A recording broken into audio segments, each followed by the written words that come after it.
ನಿಮ್ಮ ಹೇರ್ನ ಹೀಗೆ ಪುಲ್ ಮಾಡಿ ನೋಡಿ. If you are getting more than 5 hair, you have to be careful and watch this video till end. Normally 50 to 100 hair fall daily ಆಗೋದು normal. But gently ಹೀಗೆ pull ಮಾಡಿದಾಗ ಈಸಿಯಾಗಿ hair ಬಂದ್ರೆ ಇದು hair fall signal.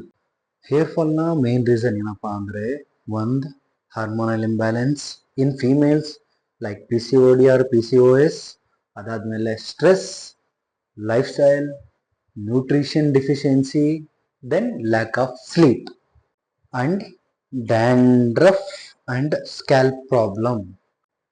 More than 4 to 6 week ಇಂದ hair fall ಜಾಸ್ತಿ ಆಗ್ತಾ ಇದೆ, ಇಲ್ಲ ಹೇರ್ ಫಾಲ್ ಅಬ್ಸರ್ವೇಷನ್ ಆಗ್ತಾ ಇದೆ ಅಂತಂದ್ರೆ ಇಗ್ನೋರ್ ಮಾಡಬೇಡಿ. ಅರ್ಲಿ ಟ್ರೀಟ್ಮೆಂಟ್ ನಲ್ಲಿ ಹೇರ್ನ ರೀಕ್ಯೂರ್ ಮಾಡಬಹುದು. ಲೈಕ್ PRP ಟ್ರೀಟ್ಮೆಂಟ್ ಮತ್ತೆ ನ್ಯೂಟ್ರಿಷನ್ ಡಿಫಿಷಿಯನ್ಸಿ, ಹಾರ್ಮೋನಲ್ ಬ್ಯಾಲೆನ್ಸ್ ಮಾಡಿ ಮತ್ತೆ ಸ್ಕ್ಯಾಲ್ಪ್ ಟ್ರೀಟ್ಮೆಂಟ್ ಮಾಡೋದ್ರಿಂದ ಹೇರ್ ಫಾಲ್ ನ ರೆಡ್ಯೂಸ್ ಮಾಡಬಹುದು. Healthy scalp is equal to healthy hair. Main thing, late ಮಾಡಬೇಡಿ, ಟೈಮ್ ಇದ್ದಾಗಲೇ ಟ್ರೀಟ್ಮೆಂಟ್ ಸ್ಟಾರ್ಟ್ ಮಾಡಿ.